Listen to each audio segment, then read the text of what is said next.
नमस्कार. आज बोलूया कर्म या विषयावर. कर्म दोन प्रकारची असतात. काही लोक प्रापंचिक कर्म दिखाव्यासाठी आपल्या नावासाठी करत जातात, तर काही लोक त्याच कर्माला पारमार्थिक स्वरूपात बघतात. आपले कर्म हे प्रपंचामध्ये दिखाव्यासाठी नक्कीच असावे, पण त्याचा इतका मिजाज मिरवू नये की आपणच सर्व काही कर्म करतो याचा आपल्याला अहंकार होऊन जाईल. कर्म करताना आपण प्रापंचिक कर्म करण्याचा विचार करून त्यासोबत पारमार्थिकही भावना त्यामध्ये जपावी. आपल्या कर्माचा उल्लेख न्यूजपेपरमधील आपल्या नावानुसार कुठल्या तरी 10 लोकांमध्ये आपलं नाव होईल, काही लोक आपली वाहवा करतील, आपला अहम वाढेल, या भावनेनं आपण कर्म करूच नाही. आपलं कर्म करून जायचं आणि परमार्थावर ते सोडून द्यायचं. कारण प्रापंचिक कर्मामध्ये कर्म करताना आपल्याला खूप काही मिळवल्याचा आनंद होतो, पण ती फक्त एंट्रन्स एक्झाम असते. आपण फायनल बोर्ड एक्झामचा विचार करून कर्माला जपावं. कारण पारमार्थिक कर्म हे कायम आपल्या खात्यामध्ये लिहिल्या जाते. प्रापंचिक कर्म हे पुसल्या जाते, पण पारमार्थिक केलेलं कर्म, पारमार्थिक हेतू ठेवून केलेले कर्म हे कायम कोरल्या जाते, लिहिल्या जाते, त्याचा हिशोब होतो.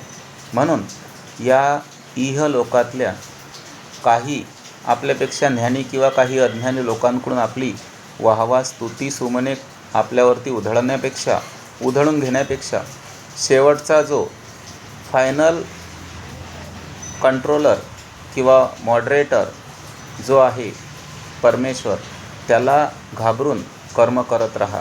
प्रापंचिक कर्मापेक्षा पारमार्थिक कर्माचा हिशोब हा तुम्ही गेल्यानंतर नक्कीच होणार आहे, याची जाणीव ठेवा. कारण इथल्या या मनुष्य लोकांमध्ये स्वार्थापोटी कोणी वाहवा करेल, कोणी उडवाउडीसाठी वाहवा करेल, कोणी तोंडापुरती वाहवा करेल. या सर्व गोष्टींना सोडून द्या आणि त्या एकालाच जपा, जो की फायनल कंट्रोलर आहे. त्याच्या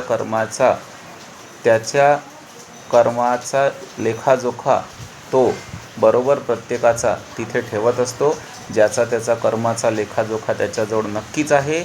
तुम्ही इथे कितीही मिरवा, तो सर्व बघतोय, ही भावना आपण लक्षात घ्यावी.